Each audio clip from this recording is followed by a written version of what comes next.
Imagine a world where everything in your life started to pay off, right? The passion for your job, the love you have, the community you built. And then a pandemic hits, and slowly you start to lose everything, especially your mental health. So one morning you decide you're going to take a walk with your dogs and end your life because you've been thinking about it multiple times. Because you would tell yourself, Pete, you're worthless. Pete, you'll never make it.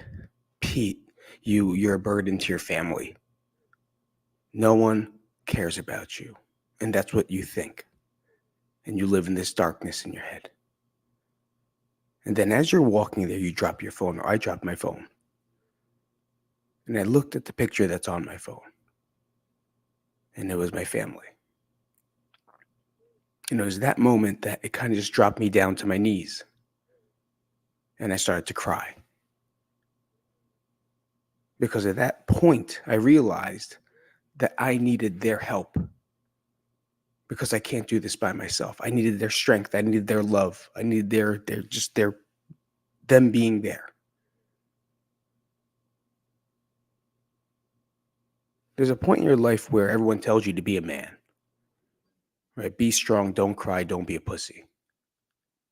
And I believe it's okay to be a man, but to what extent? Guys, my name is Pete Isip. This is the Mental Mobility Podcast, episode number 169. Thank you so much for coming out. We're going to talk about embracing change because a lot of change is happening. That was just a story that I kind of told in a competition on Saturday because that was just how I did. I didn't advance, which is perfectly fine with me. But it's just something I want to share, and I definitely developed it from this podcast because it's the story that I want to tell, right? The story of things are going to change and it's going to get tough. But at the same time, I was at a point where it was just very difficult for me to mentally handle. And I always loved to do things by myself and never asking for help and never reaching out to people. I would always be the person that was helping. I was always the person that was in charge. I was always the person that was giving. But I never gave to myself. I never helped myself. I never asked for help for someone else. And at that point, that situation, reflecting and thinking, just writing for that little 1 minute speech that I had to do, it made me realize that was the power of having something to believe in. Right. And I don't know what it is. And I believe I talked about this like two podcasts ago, but it's that higher being that is bigger than yourself. And for me, when I was at that point, at pretty much the lowest point of my life where I thought life was not even worth living anymore, everyone says I think about my kids and I think about my family or I have these flashes. And I don't know if it was a flash or not, but it was just more of like a realization that I want to see them live, maybe not for me, but for them, to be there for them, to be that person, to be the one they can talk to, that they can ask for help from, which I hope they do. Because I'm so scared to ask for help. I'm so scared to ask to reach out for a hand because I wasn't being a man. I'm going to tell you a story in a second of that. It's not a bad thing, right? It's not a wrong thing to be a man. I think everyone should be strong, right? I don't think it has to be called a man. It's been labeled being a man, right? Because men don't cry, men don't ask for help, men don't know. It's completely utter bullshit for sure. Like there's no such thing as depression, no such thing as anxiety. No, that's complete and utter bullshit because there is, right? Maybe back then there wasn't. Maybe at that point in time there was no choice to. But we try to put things that are happening back in the Stoic era, or even the World War II era, or even I don't know what eras these are called, right? It's just parts of history that I failed history anyway, so I can't even tell you what it is. But we're trying to take these philosophies and believe that it's going to be 100% today's world when it's not. Just like a dog, right? A dog used to be a vicious wild animal and evolved through the changing of DNA, right? It evolved and it became a fucking human loyal pet. They used to be wild animals that would forage for food and fucking kill people. They're wolves. And now they're Otis, who just goes on the couch all day long and tries to fucking, give me kisses and is very happy to see me. We cannot compare dogs from 1846 to dogs in 2024. And it's the same thing with their minds and people. It's great to use philosophies and understand that this is what happens, but we can't apply it completely. That's why it's a philosophy. It's just a thought. We can find places for it. There's a time and place to be a man. There's a time and place to be a woman. There's a time and place to be a child. There's a time and place to be a dog. But when I learned to be a man, which means to not give up, I was in a wrestling room, 100,000 degrees. I was in 10th grade, ninth grade, not 10th grade. I was ninth grade, so I was 14 years old, 200 pounds, 5'2", 200 pounds, which means I was going against men, right? Grown seniors with mustaches and big penises and probably took a cycle of steroids somewhere in their life. And I was just getting thrown around, beat up over and over and over again. After a little bit of time, you probably get tired of getting beat up, right? And this happened even in football. So even the season before, they called me Timex because I was small, I was fat, but I was a center on the line, and all I would do was on the practice team is I would get smashed and get concussions but I would just keep getting back up because I didn't want anyone to see a weakness in me because I was so small. I didn't want people to judge me off me being fat, small, Asian. I wanted to belong. I wanted to be a part of it. So I just took my lickings, and they keeps on ticking. That's why they call me Timex. Took a licking, keeps on ticking because I'm going to get the fuck back up. But from that season to wrestling, now I'm getting slammed and embarrassed by myself. I can't even cover myself in dirt or in a helmet or in a uniform. I'm in a fucking singlet by myself while hundreds of people are watching me, cheering for me, wanting me to do good. All I'm doing is losing in 15 seconds. It's fucking embarrassing. So I get into the middle of the season, and we're in a drill called mezza morto, which means half dead. I believe it's called half dead. I'm just going by what Italians tell me. What this Italian told me, my head coach. He's Italian. He said mezza morte, which means half dead, I think. Never researched it. I think it does, based off what the 15, 20 years of wrestling that I've done is what it says to me. I have to look that up now. And I was in my, 10th cycle. So it's like 30 seconds on, new person comes in. They call it Shark, it's like Shark Tank, right? He's going in. And then my coach comes in, who's 250 pounds, a giant. And he just like lays on me and just takes me down and lays on me and takes me down and lays on me. And then I just want this period to be over. It was over, and then he just stays in. And he's just beating the shit out of me. Double leg, bang, double leg, bang. Lay on me, smother me, push my head into the mat. And the entire time I quit. I just didn't want to do anything. So I would just like lay down, turtle up, and just try to reach my arms out, trying to grab his leg. And then he would be screaming at me, "P, what are you fucking quitting? What are you quitting? What are you quitting?" And I was like, "Yeah, I'm fucking quitting because I can't. I'm fucking tired. I'm tired of getting up. Like, I'm tired of getting up." Of course, I didn't say that because he probably would have killed me. But that's what I was saying in my head. Instead, I was just like, on my knees, fucking floundering around.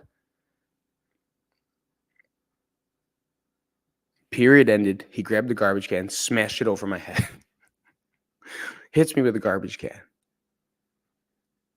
And he goes, "If you quit now, you're going to quit for the rest of your life. If you quit now, you're going to quit for the rest of your life." And he had such a deep, like gnarly voice. He had like the voice that just carries through cities. And then he went again.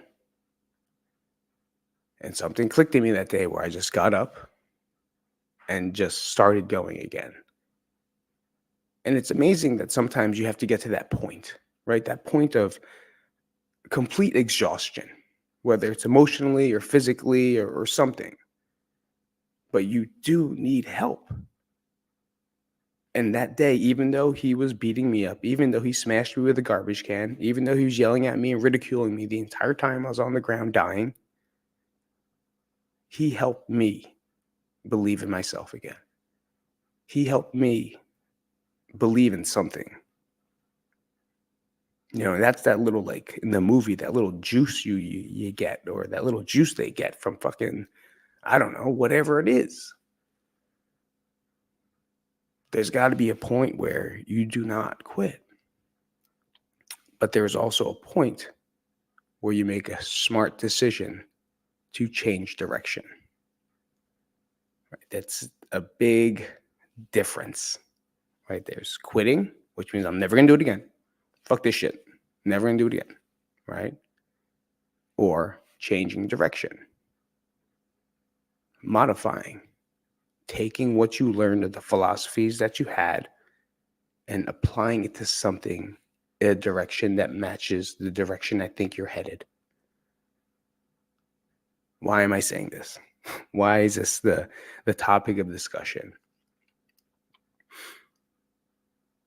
Because on July 31st, I will no longer have a job.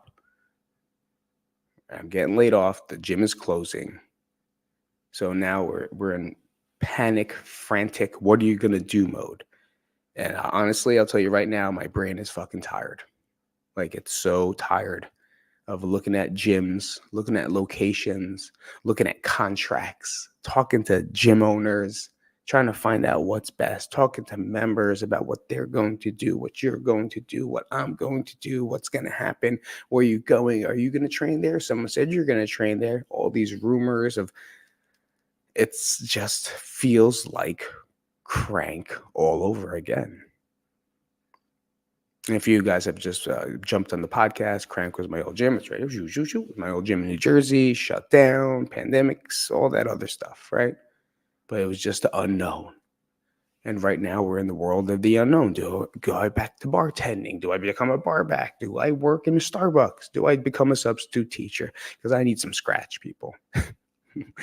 I need to make some money.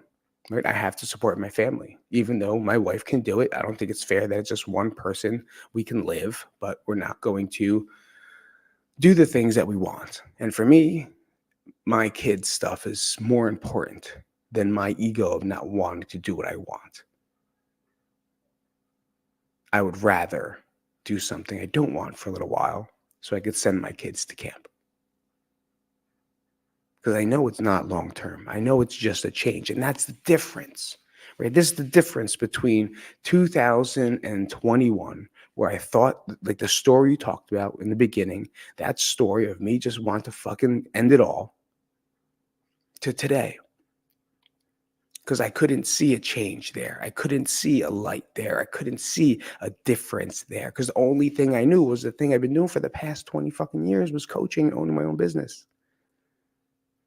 Right? I was a personal trainer. I'm Coach Pete. I'm Crank Pete. I work people out. I get them results. I'm a nice guy. I do shit. It's the best fun environment. And it gets wiped away in a fucking month. How do you do that? And I'm sure there's a lot of you guys out there that have lost a job, that have changed direction, that have got laid off, or maybe fired for a reason that wasn't even yours.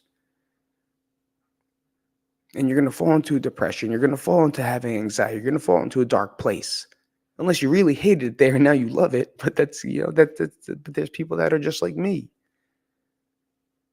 that love what they're doing, that loved what they're doing. And I just found that love again. Like, it sucked. It sucks so bad, guys. You have no idea, because I just started liking it again. Going from owning your own business and loving training and being a coach, having your own business, by the way, nothing better. Sure, there's stress, there's this, but you have that freedom, I guess, to do whatever it is you want. And then having to go and work for someone, which I'm not talking shit about, right? It's just different. I respect them there. I respect all the coaches there, and I did what I can within the parameters that I had, trying to instill a little bit of what I know into what it is how they do it. I'm not going to step over boundaries. I understand and I respect that place, but it's just different. You try going from working for yourself for that many years to having to work for someone else, and it's thank God he was great. And he still is. Thank God he is still great. I think he's very understanding, helpful. Like he just saw the value in having us there. It was fantastic, but it's just different. And it took me a while to understand that this is gonna be it. Like this is gonna be fun. Sometimes you got to let go. And what I realized that I worked out with people that were just other doppelgangers or other images and bodies of people that I've hung out with that crank. Everyone's the same. There's like 1,000. Like if I just took, it's weird, right? It's like I don't want to say doppelgangers. That means like they look the same. But we are all the same personalities. There's always that one. Like there's a Karen there. There's a not Karen. I don't mean like a Karen. Karen was my coach, right? There someone there that kind of was good enough to she could lead a class and do that. There's a Colleen there. There's a Charisse there. There's a Tony there, right? There's the Finklers there. There's like a group of people. Like I'm a teacher and we don't listen to nobody. There was MBs and there was Bose and Sean. There's all these people there. Right, you had Mike Kastner's there. This fucking guy just stood in the back and stared at girl. I'm sorry, Mike. Sorry, Mike. Oh, fucking pull you out. I'm just saying that I finally, through the new place that I was at, I saw the people that I loved. Right, and I transferred that to there. So having that connection and that fun where I can speak with them, teach them, they became more open to learning and trying different things than what they're used to, because me as a different coach, they've been taught one way and then now they're learning something a little bit different. Sometimes they're open to it and it became fun. But soon enough it's gonna be gone. But like, what are the things that I can take away from this? It's easy to say it, right? It's easy to say, but if it wasn't for 2021, I wouldn't be able to handle. I think I would be able to handle this. It's not as drastic, right? Because it's not mine. But I think now I know how to take on this challenge. Right? I know how to take on this fight, this next round. And a lot of that's starting with self-care, making sure I talk, making sure I go to therapy, making sure I work out, making sure I eat right, making sure I get my good sleep. And that's it. Because there's a lot of things in your power and there's a lot of things that are not in your power. Kids are awake. You hear them? They just woke up. It's 6:30. I don't know what time it is. 6:30 a.m. But there's so much that I've learned in these past couple years that will help me get through this now. And this doesn't mean I'm quitting, right? It doesn't mean I'm giving up. It doesn't mean I'm not being a man when I feel a little down. It doesn't mean any of that. It just means I'm just going to move forward with whatever it is I can control. And does that I say it like that, like it's so easy? It's not. It's not easy at all. You're going to fight the darkness. The dark's going to want to pull you in. So your fucking hands are reaching down, trying to pull you down. Fucking come on down to the shit show. Always tries to pull my shit. Literally tries to go inside my body and pulls my shit out of me. But I gotta high step. All right? I gotta breathe, relax, like quicksand. Never been in quicksand. I actually think it doesn't exist, but I heard it does. If you have ever been in quicksand, please comment down below because I would love to know if quicksand is actually real. And they say that you have to relax. And every time I think of quicksand, I think of Atreyu in Neverending Story when his horse dies because horse stopped believing and started panicking. And just to, I don't know, it's a very traumatic. That's a very traumatic thing to watch when you're 5. I don't know if you guys know Neverending Story. It was like 1979, 1981, maybe. I don't know. That a kid opened a book reading Fantasyland, and there's a part in the story where this one kid had his stallion or his horse, and his horse stepped into quicksand or the darkness mud, and then the mud starts eating up the horse, both of them. But they have to think positively in order to get out, and the horse couldn't. He did it, but the horse couldn't do it. So he lost his horse. I'm going to start crying because it's such a sad fucking thing to watch when you're 5, 6 years old. And then he's dead. And you're watching a kid lose his fucking pet. Jesus Christ. What a terrible. If they remake this, have they? I don't know if they remade Neverending Story. But if they did, hopefully they change that up a little bit so kids don't be traumatized for the rest of their lives. That's pretty rough. But just like that, you got to take a breath, do things you love to do, get out there, try to fit it in. It takes work, right? It takes a lot of energy. It takes a lot of strength.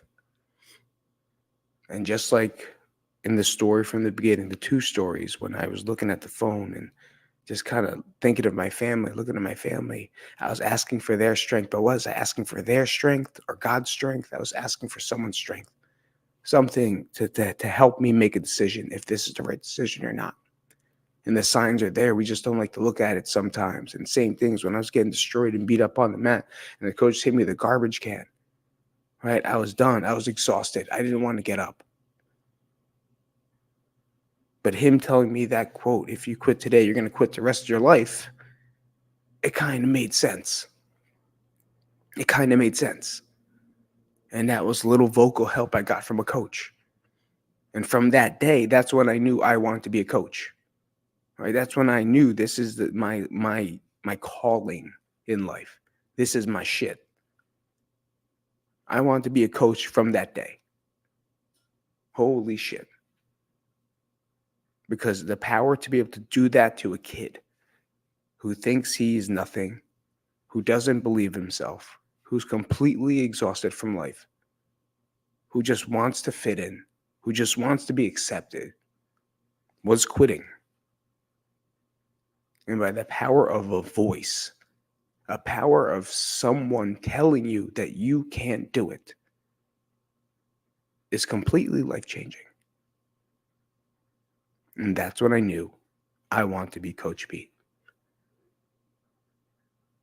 And Coach Pete knows how to be a man, knows how to be a woman, knows how to be a child, knows how to be a dog. We don't have to be one. We got to figure out a way to learn how to be everything. I'll see you guys later. Have a great day. Because you guys better subscribe to this shit. That's how I'm going to ask now. Subscribe. And go to Patreon. Patreon.com/Jersey to Vegas. I can't change the user handle. That was the old podcast. If you want to support the channel, please. That'd be fantastic. Jersey to Vegas. Jersey, T-O, Vegas. See you later. Thanks, and I'll see you next time on the show.